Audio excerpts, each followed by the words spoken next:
Would you like first to introduce yourself, maybe, if you want, or we can just go to the question? No, I think it's nice to share with you some things that we're doing or at the moment, just very briefly, and then go as an introduction to the viewers.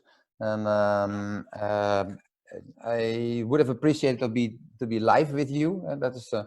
I'm happy also to share this through the platform in these days to communicate together and to act together, because these times deserve acts, inspiration, making cities healthier, and work on the future, basically on that. So that's why I think it's important. But maybe it's good indeed to share my screen for a minute. Then I'll show you some things that we're doing both in Rotterdam as in the Shanghai office. I prepared for you this all of you this small, let's say, grabbing of our desks, our virtual desks, what we are doing. Just an image to start with what we do in Rotterdam. After building the Markthal, here you see an image of the Markthal, which right now is a kind of symbol of the pandemic, say, campaign in Rotterdam to make the city healthier. Because there's food, because this is not a picture of now, because we have to keep distance, and it somehow drives, say, the city to deal with the, say, hopefully temporary measurements of the COVID crisis. Therefore, we made this stair recently for temporary use to activate Rotterdam's roofs in that way, and which became quite popular, namely with many people wanted just to run up and down. I show it because it still is in the memories of the Rotterdam people as also a place where you could run, and they went up and down every day, and it became healthier because of that, and that it leads to a direct access of normally private components and lead to a view over the city. And as we speak, we are developing for the next year a series of these elements in the city. So for that, and to install them in the next phase. So here you see that image of that stair, the famous stair that was there temporary in that way as a symbol of access.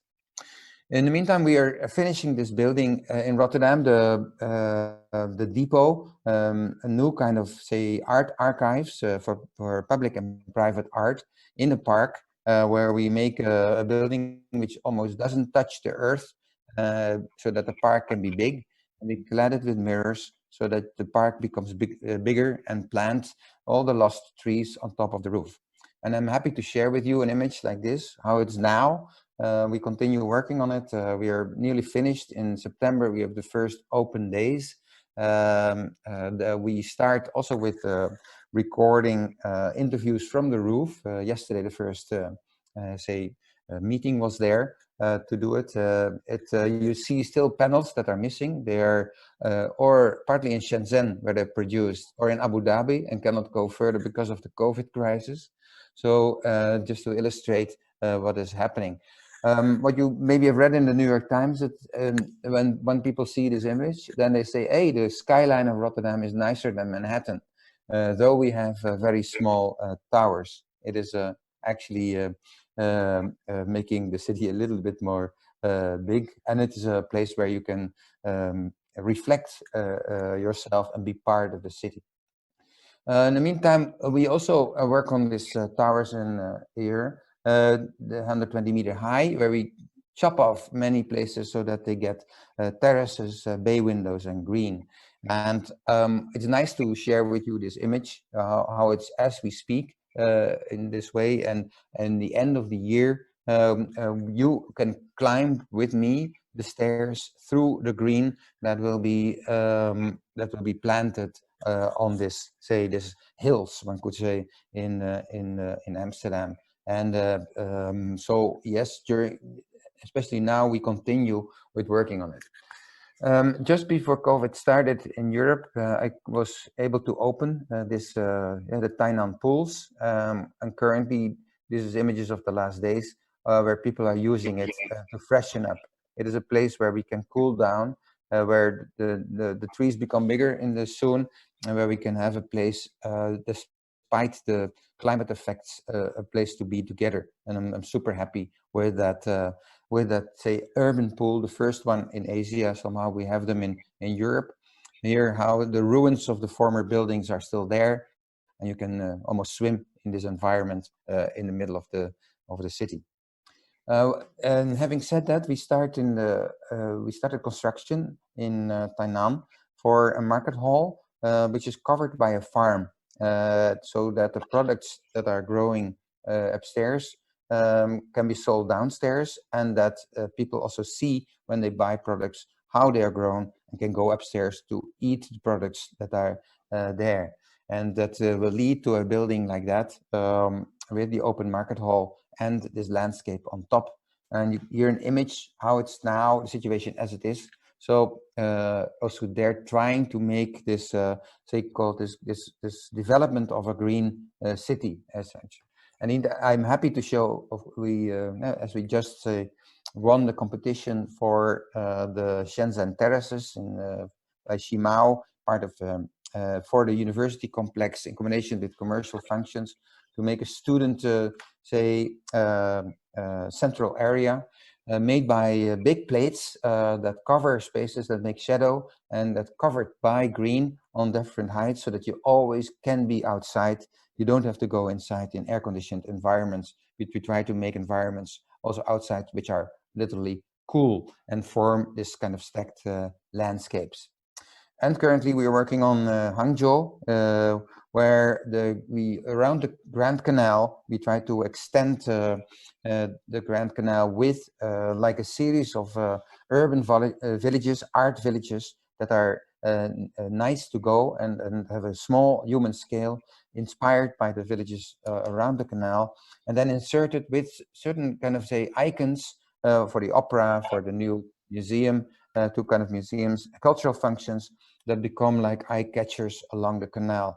And we do hope that this can therefore be a start of a Grand Canal project in China, so that the connection between Hangzhou and Beijing can be celebrated by maybe a sequence of beauty in that way, that and what greenify the canal and creates again cool spaces along the canal.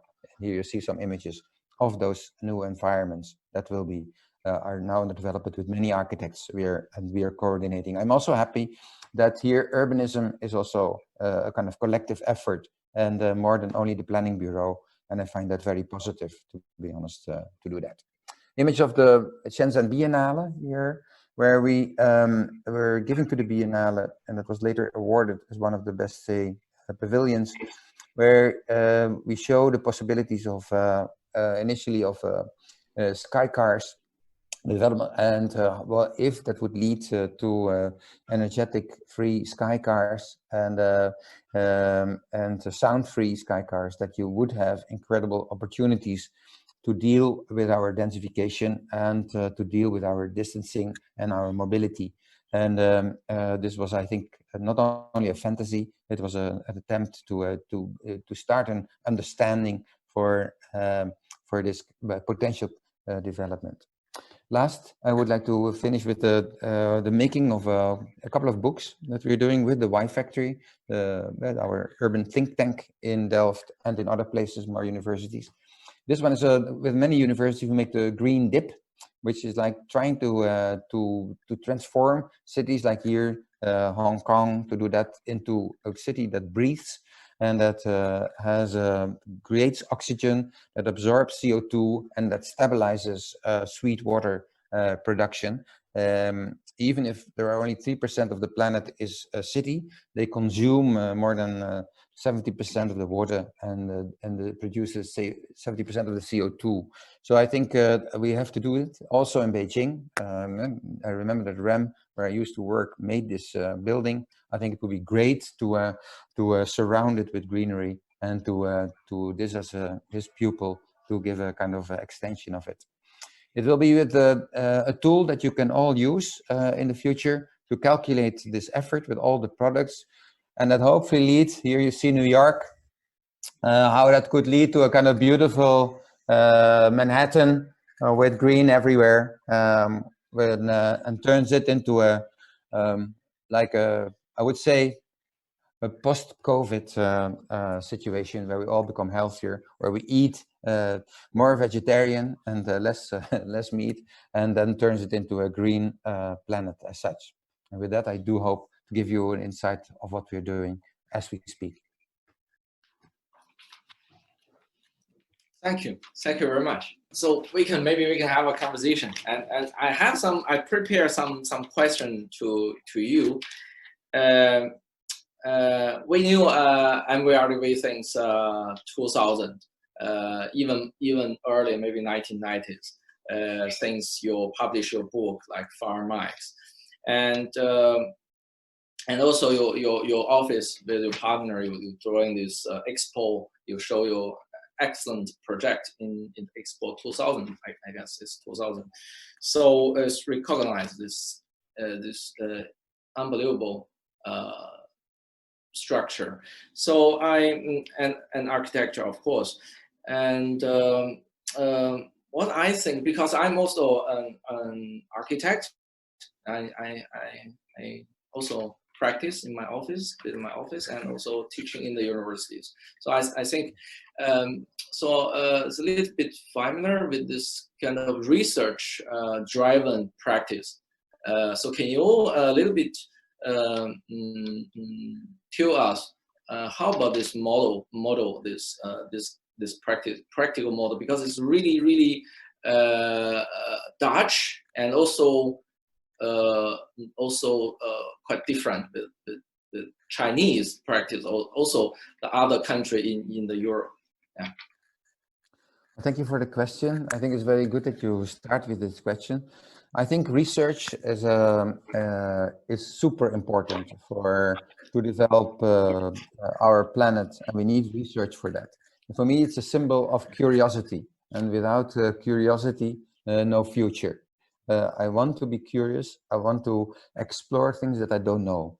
And why? Because I think in that new world, in that new, we can find solutions that cover the practice of today. Given examples, there we have a certain amount of building materials, and we discovered that many of the building materials are non-environmental, and concrete is non-environmental as it's produced. So we have to find alternatives that make that better. More materials are not flexible, because if concrete, it's stiffen and I cannot change.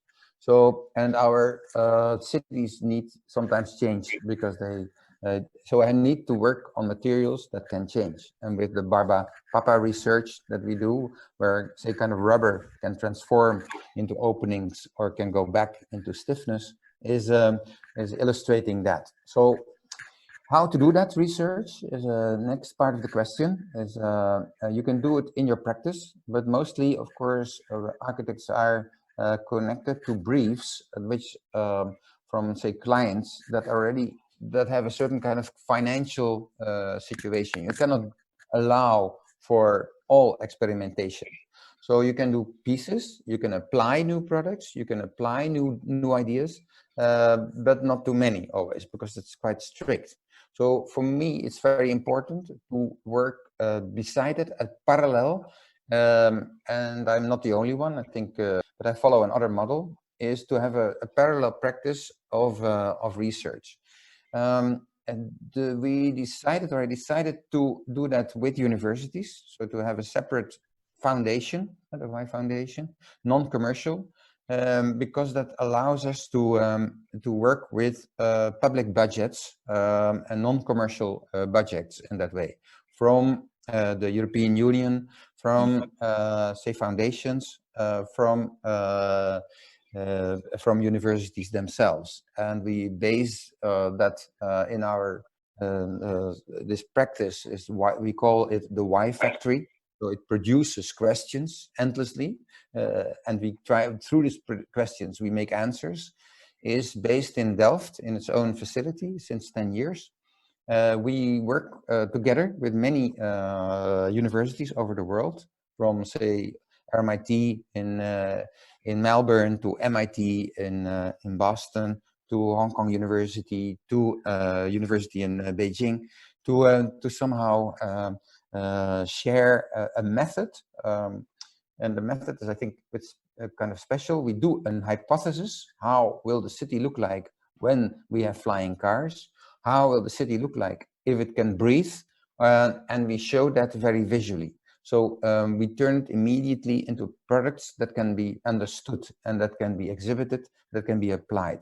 And last of the elements that we try to do with that, we put that into software, into scripting, so that can be used by many people. And I gave this example of the green dip, where we produce products for facades and for roofs.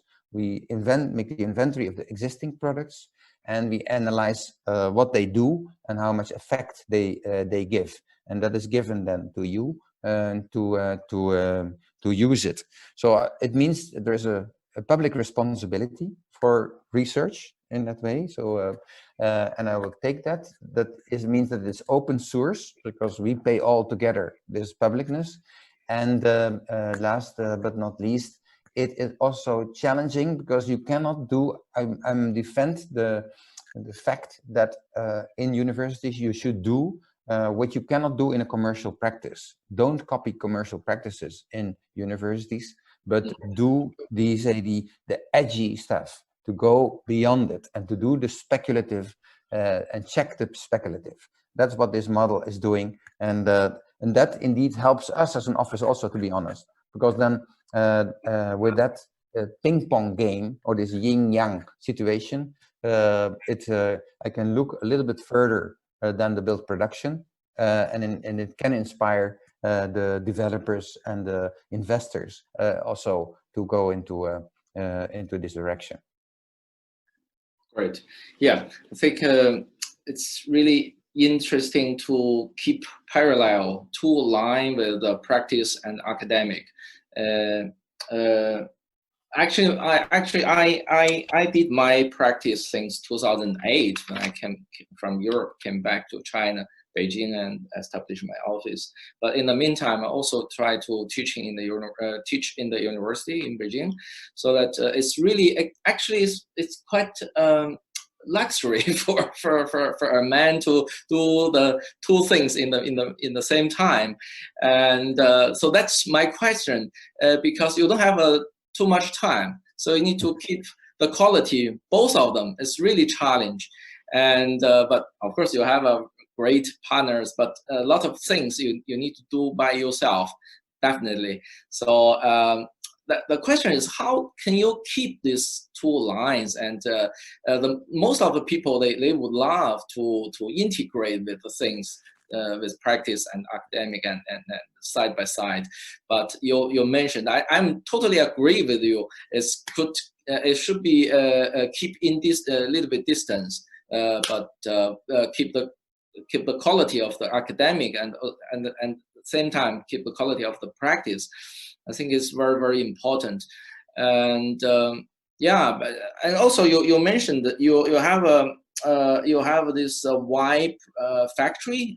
You established this Y factories, and it's very interesting because I since 3 years ago I worked with AEDs in Berlin, so I knew your Y factory also take part in the workshop in there. So each summer I go there, sometimes with MIT students, sometimes with some other universities. So it's a very interesting program in Berlin by AEDs, ANCB. You know them very well. So and my workshop is to study urban structure of Berlin, but the methodology is actually based in Beijing. I did the research long couple of maybe 5 years to research this really complicated land use and spatial structure of Hutong area, the historical part of Beijing city. And I think you showed a very good example. You do a lot of research and publish your books, this green deep, and also some other very interesting books. And also so can you a little bit to us introduce your Y factory and what do you have done in Berlin and other cities. And how to collaborate with university, that is also very interesting question, because I'm the vice dean of the School of Art and Design BIFT, so that I can a little bit how to say, organize some workshop. But you probably it's for professors, it's not so easy to handle this. It takes a lot of time and energy, actually. Yeah. On the work at the university, a couple of things to say. You need, and I need, people. So that means, on one hand, quite some assistants that can work on the books and on the research and on the editing of, and big groups of students and that can be inspiring. So on the level of the university, I always I said to deans and to the directors of universities, please don't make too many professors, just do some. Because there's a tendency that for every subject you want to find a specialist, which I understand. But every university does that, and in the end, you don't have enough staff for that budget to really go deep. And that makes it very vulnerable and very light. That's a choice. So that's a political and bureaucratic choice that we have to make. And I plead for that, so that the budget-wise and university-wise, that you have a series of groups that can be bigger, that can be stronger, therefore, to make this enterprise. Secondly, I think it's very good that the budgets in universities allow for publication. So it's not only teaching, but also editing, making it better, and then to publish it. That costs money and that costs time. And also that deserves, on the level of the thinking of university, an important choice. You cannot make only like educational hours in that way. And thirdly, I recommend universities, again, not to do everything, but to make specializations. We have so many universities in the world, and people love to travel. Not always easy these days, but in general, you can see the last 10 years that students go to other universities to learn something. Let's compare it with the medical world for a moment. If you are a medical student, you go maybe to Cape Town to learn heart attacks recoveries, or you go further to Los Angeles to look how robotics can help in blood science. So you go to specialists in that way and go around, and you do it for half a year. And so you not only design yourself, your things, which is fine, but also many students want to go into this kind of research approach and learn from specialists, say lunatics, that can be that have a certain kind of corner of the domain. And I would plead for that, because that leads to more depth and in general, and that helps also the research industry to focus and to make really deep products as such. So but that has to be decided on the level of the deanship and in between the universities. That has to be discussed between universities, so that Beijing does this, and that Hangzhou does that, and that Delft does that. That raises the standard, that enlarges, say, the traveling, the international component in that way, and in the end, that leads to much more collaboration if we do that somehow in that way. So that's an important part of my mission, to get that done. The Y Factory takes a role in that, an exemplary role, wants to play that card in its way, takes a piece, and we only think about future cities, that's all. So we don't do other subjects. And then you can say, then you offer students like periods of half a year, that they participate in that, and then they go to ATH, or they go to universities in Asia, etc., to find the other thing. They compose their own collection, is what it says. And by our choice to show, we picked also one method, this simulation of future cities, how they will change due to the adaptable and changing formats. And that allows also, because the last point I want to make in this case is that students, on one hand, they want to be inspired, on the other hand, they want to do also their things. So I always ask the first question when we start a new studio with, say, 50 students, what is your primary reaction on this subject? And what is nice, then you have 50 primary reactions, which are immediately comparative. You can compare each observation, each initial angle towards the same subject. So, and it is, maybe it's a trick, but it's also like an honest way of make a comparable direction. And by comparing, we can judge, we can optimize, we can say what is the best. So this is a kind of view how I look to, say, the university city system. Yeah, how much time do I have for that? In that way, it's completely mixed, to be honest, because my lectures are mixed between the two, and I jumped from a client to a discussion with say with the mayor on a future city development, and but that's wonderful. I can only do that with people, so with staff in that way. And yes, I like AEDIS. Very good that you're there. We made I'm publishing that the next time. How to think about change of Berlin, and I will do some modeling on that. Beautiful film in that in what it will show. So that I will be there tomorrow. So that's so they can to say hello see to Hans Jürgen.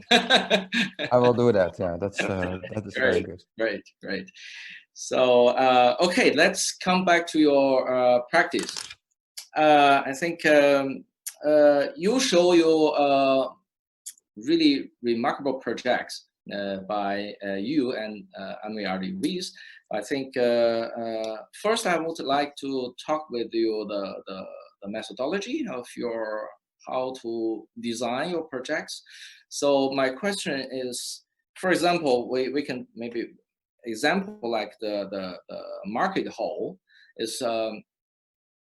So for me, it looks like a little bit historical form. A form is like a bibliothèque, a library, traditional classical public space is open to the public, and I think this issue is also very important to the public space. We can talk about later.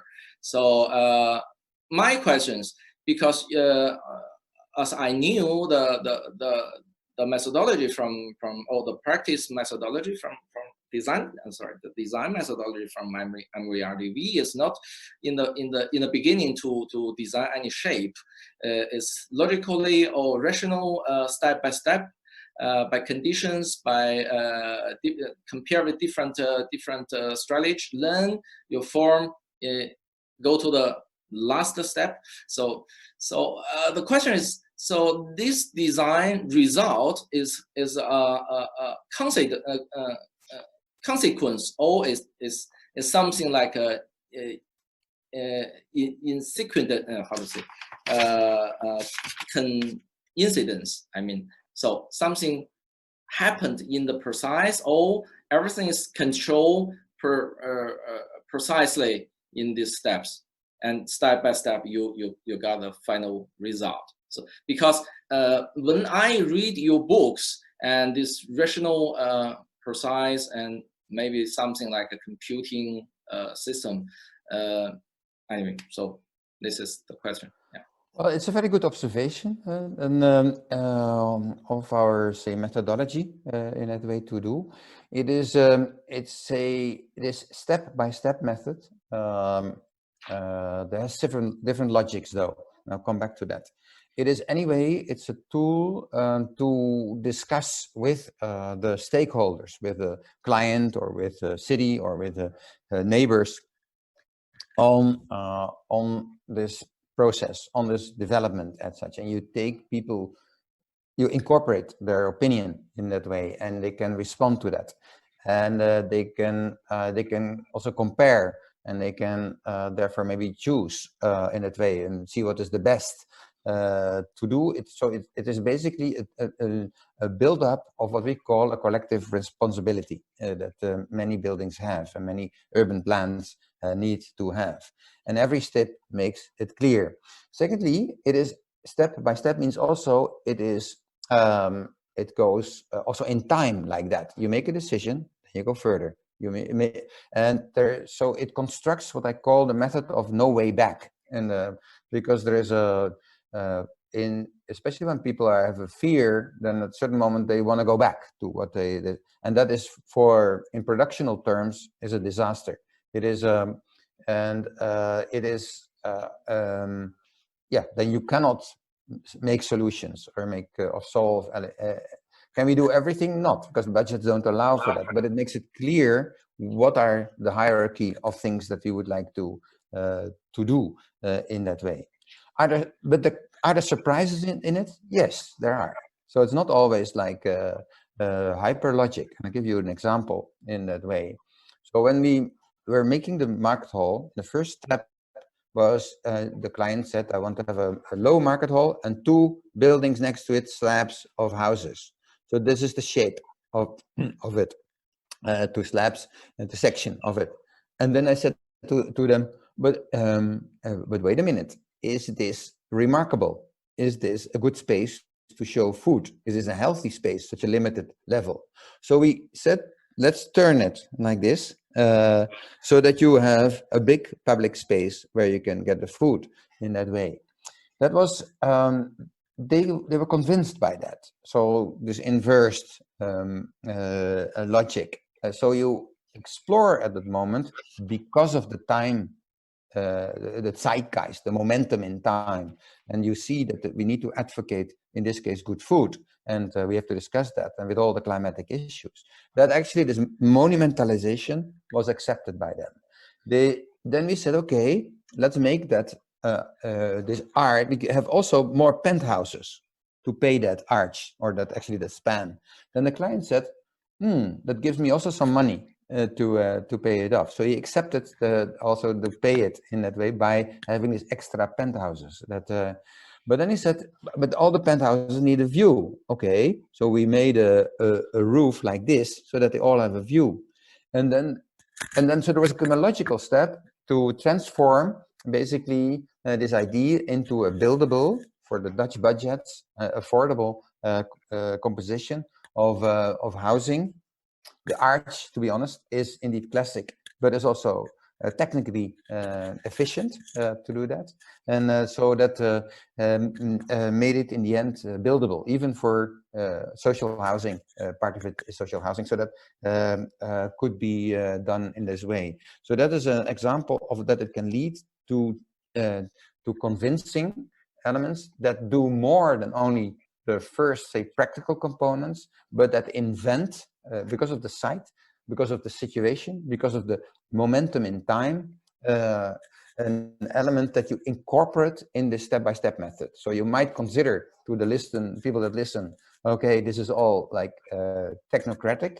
Not only, it is also sociocratic, I would say, or economocratic, or ecolocratic in that way. So, and I only have one advice to you when you apply such a method. Look to the hierarchy. What is more important in that case? Otherwise, you don't get a remarkability. And remarkableness is somehow needed to that people are attracted, that they understand that logic, that they see that it has a bigger value, and that it is a way to make a message to the world. So it is, in the end, iconic, but not in a kind of shape-like way, and not in the kind of star architects way of the 90s, but which has, sometimes I don't understand the message in that way, but it's like making something that can therefore introduce a future of our cities and our buildings that make that cities. Yeah, absolutely. I recognize your proposal and also your practice is really productive. I mean, this understanding of productive is not only about the space or the architecture shape, but also related with the way of practice, and also with the public sphere, and also the client.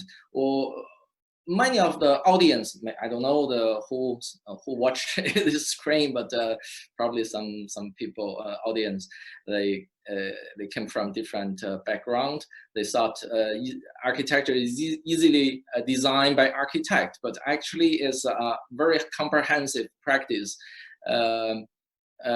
You design or realize any physically shape or construction actually is not only depend on the visual, the architect, but also the budget, the government, the client, the workers, the public people. So it's comprehensive. And I recognize your practice is really amazing. That is a chance to how to say, develop a new type of practice. And what I want to ask you, this relationship between the client and the government and architect in between. We knew that the Holland is quite a unique country. It's very open country and people, and because in the historical age is really flooded the land, so that your country is really how to say, emphasize the urban plan, the control plan, not like American liberal them, so something just let it free. So, but this, what I want to ask you is quite this strong super control plan, and precisely plan is really how to say, we are really familiar in China because we have a huge government, this super strong urban planning bureau with land use. So can you tell us a little bit your experience in China, your practice? So you realize some practice, and also what is different practice in China and Europe? Well, there are a couple of elements. Indeed, the role of the planning bureau is very strong, and the role of the mayor as of number one is a very important role in every city, in every community, to do that. And I must say that the planning bureau, I mean, it would be good in order to innovate, to adapt, that planning bureaus sometimes offer more openness in discussion, and in the zoning plans are quite strict. They are based on big traffic planning compositions. There's not so much mixed zoning. It's very every zone has a kind of a dedication in that way. And that makes it sometimes difficult to make a true, lively, mixed city environment, to be honest, and or a mixed, say, green and city development, because the lots are big, the traffic is dominating, and to make that kind of suggestions is hard to realize.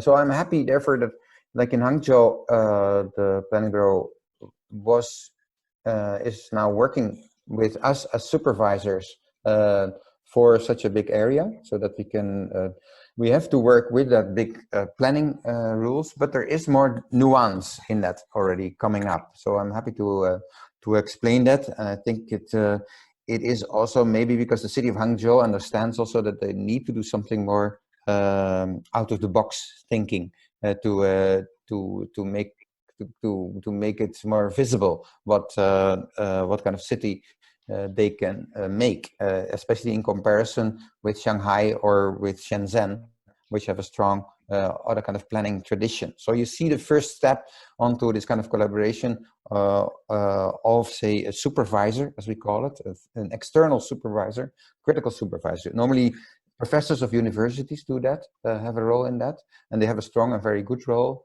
in that. In this case, it goes even to the level of design that could be done. Is it the same as in Europe? Not yet in that way, or that is, should it go in that direction? That's a question also to the Chinese society. I do think that the city deserves more mixture and more integration of the differences, and that we have to find a way also juridically and planning wise to make that possible. And this is an example of that. We do a lot in Shenzhen already since 10 years. Not everything is built what we designed, but I feel because of the task Shenzhen has, they want to work on a city that does something with the future, and already over time. And I want to make a special, say, chapter in my new book on like this Shenzhen song lines almost, to see what we could invent, what could not be built yet, what we do, for instance, now in other places in Europe, like we invented a kind of free land composition in a new town in the north part of Shenzhen, and that was too much for the planning bureau, that you would give many, say, possibilities or liberties to the buyers and to the land.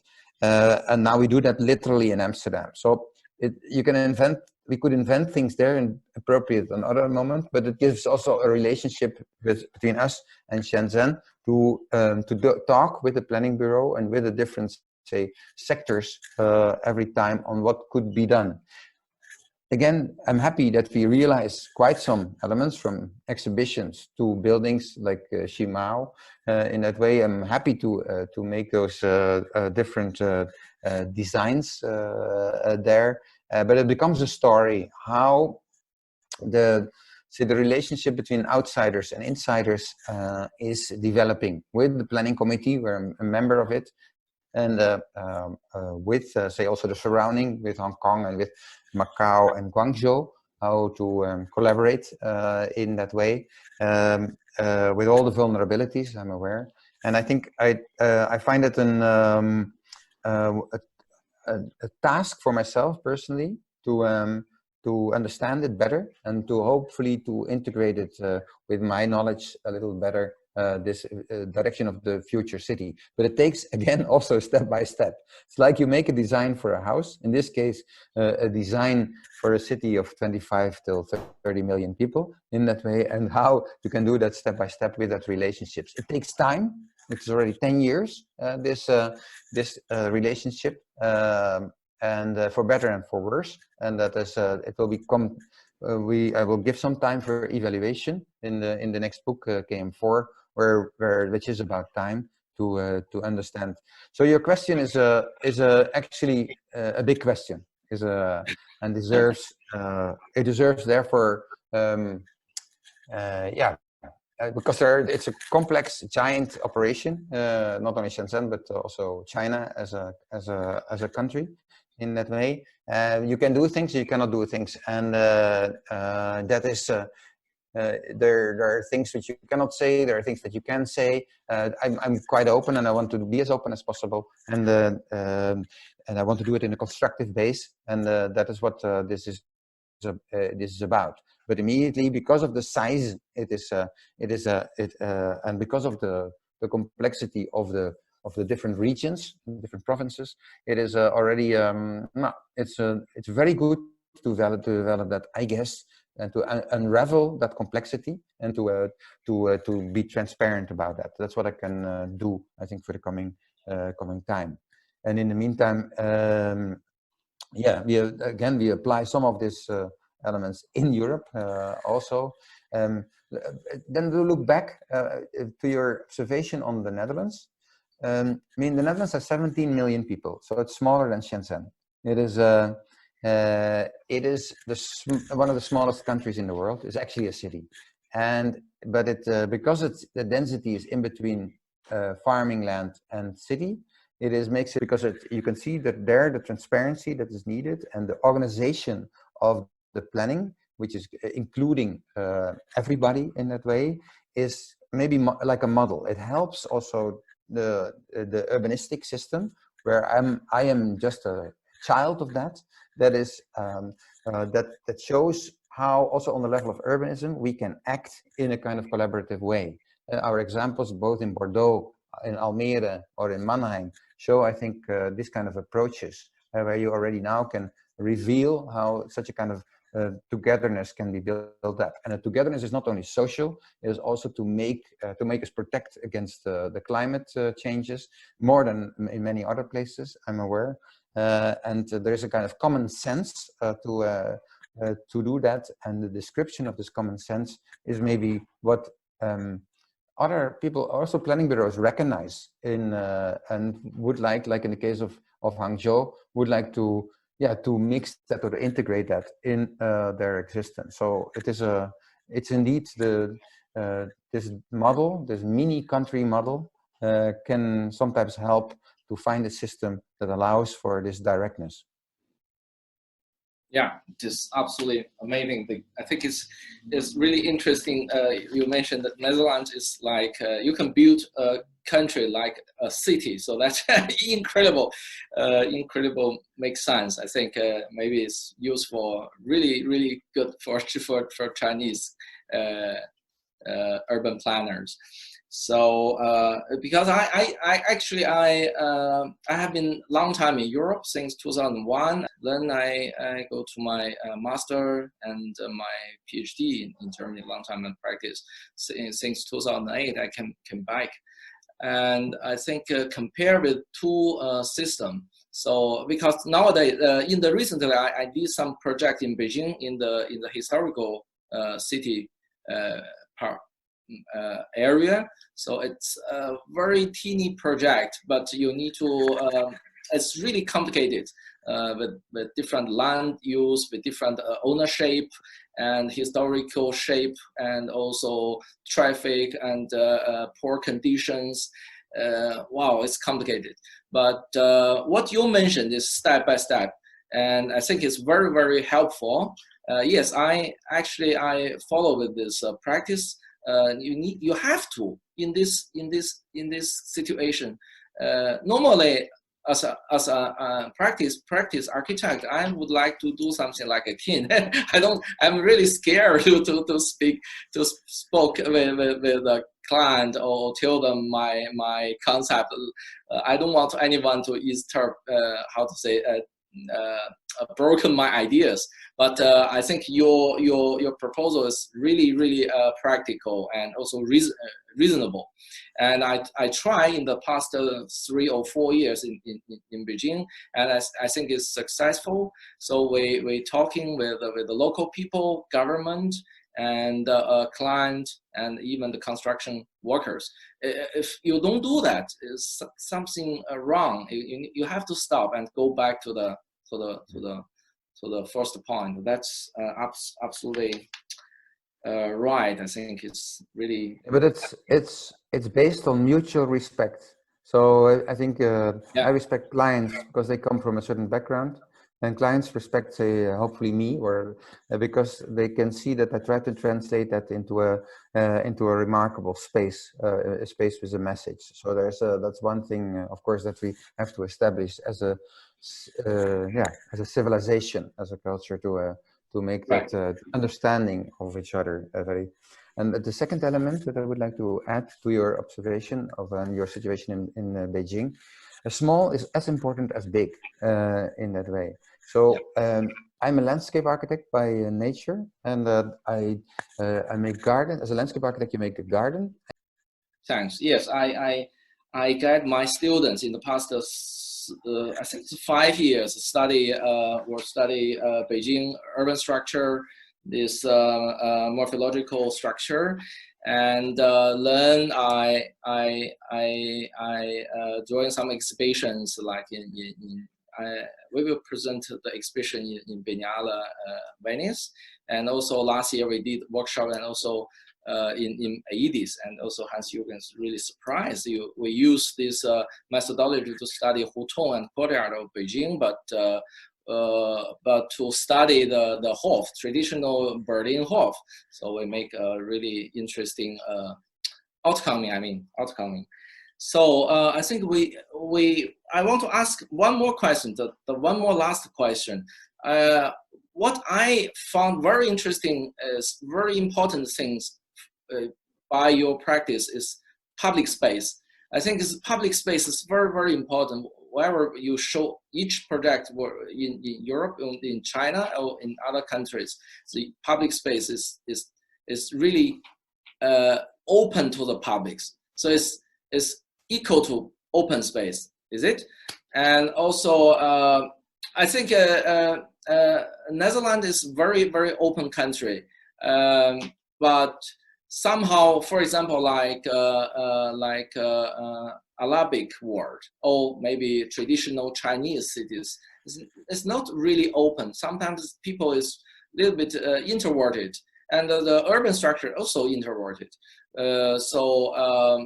The public space in the different contexts is different meaning. So could you please a little bit introduce this different strategy or the strategies in the different context? I think it's a very good ending of this hour, this question, because it indeed the quest for public space and how it should be designed is a very important one. There's almost no brief for public space. There's many briefs for programs for buildings, but for a public space, there are functional ones, but it doesn't have how to make that into a space where people really want to be there and where they get excited, where they want to come back day and night, where they feel safe, where they feel liberal, where they feel that they can meet. That's why I could spend some time, like in Tainan, where we could make this this urban pool in that way, which touch the senses and touch the emotions of people, and they want to sit there. And I want to do it more live, and that's what the public space is about. And we cannot replace that. I mean, I think we have to find cities that can accommodate that they are cool, green, they're healthy, therefore, that we find also the medicine, and that we also maybe get rid of some of the kind of food that causes this, so and that we change our behavior, so make that world again possible. That is what maybe the word public space symbolizes. But on the other hand, I want to be modest. I'm just a modest guy. I want to be direct. I want to you should talk with each other. I don't want to be this kind of a so to behave like a god or like an oracle of Delphi. I do this time deserves directness in combination with thought, and maybe that is maybe a Dutch manner to be a little bit brutal, but and to push the world for experimentation and to but do it on a direct and approachable way. That's what I can offer. Well. That's a beautiful question, and there's a book, Sense and Sensibility, about that, a novel in the UK, and there is and sensibility is also needed completely. They're completely equal in it. I think it's the art of making sensibility to turn that into a rationality, and vice versa, to turn rationality into sensibility. So in the case of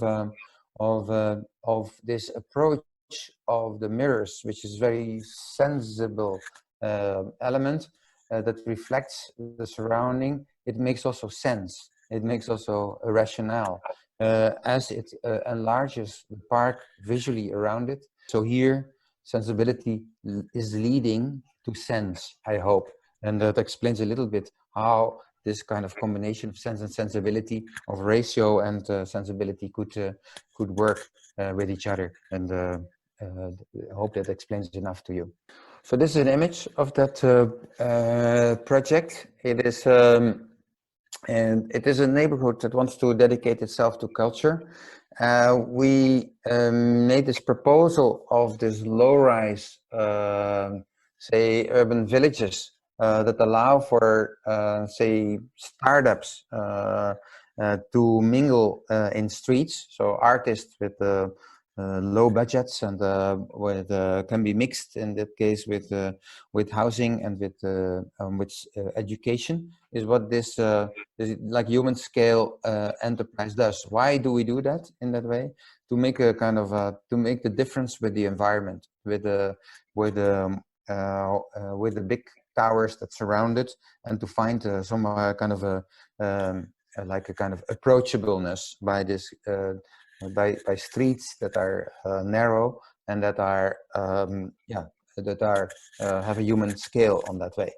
They are therefore also more cool, more green in that way, because it's easy to walk around even when it's hot.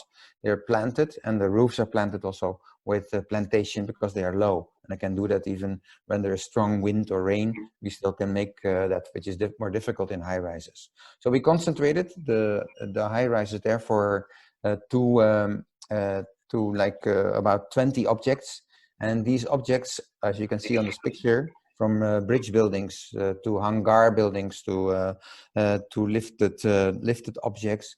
Each of them is a sculpture and is a piece of art, and in a collaboration with an artist, and to use every piece that we have to make an artistic district out of that.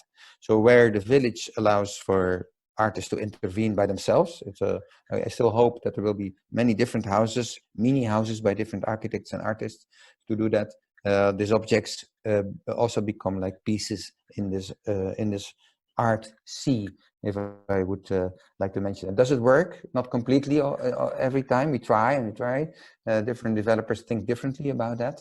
So there will be pieces of this emerging, and I feel a very positive sense of the planning bureau to find a way of these ideas in the different, say, investors that are there. So at the moment, the middle part is in final design stage, already pieces of there, and on the right side of this slide, also a zone, a more commercial zone, is also inspired through these ideas, and try to make that work. So I hope that illustrates a little bit how we try to contribute in Hangzhou to an environment that respects the historical part, that allows for more life around the canal, and a more accessibility to around the canal in a kind of human way, almost in a classic way, to be honest, like the bridge that is so close by, and tries to do that into a contemporary interpretive way, so that allows therefore also to many people to join that operation and to give a piece of that interpretation. Well, there's a lot of speculation by many people what this will happen after Corona crisis. It is helping to, for me personally, I do see that, for instance, I don't have to fly to China for any mini element. There's more acceptance also to talk by video conferences. I think that's very good. Secondly, I think the role of satellite offices, so local offices, becomes more important. So we are enlarging our Shanghai office and our Taiwan office and our Korea office, so to make it to make the dialogue still functioning in that way, because we do need each other sometimes to see each other, and we need still to deal with the complexity of building and planning processes as such. So that is those are two elements that are coming up. I see also that there is more desire for greenness, as I explained already earlier in this hour. We all use public space more. We don't want to sit in our apartments.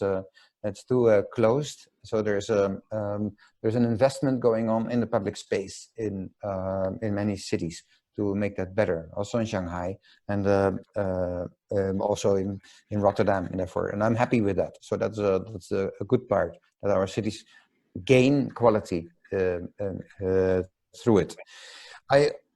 How it will work out, that's as I said, it's speculation. If we can go on with this kind of more relaxed way of dealing with each other, that I hope so.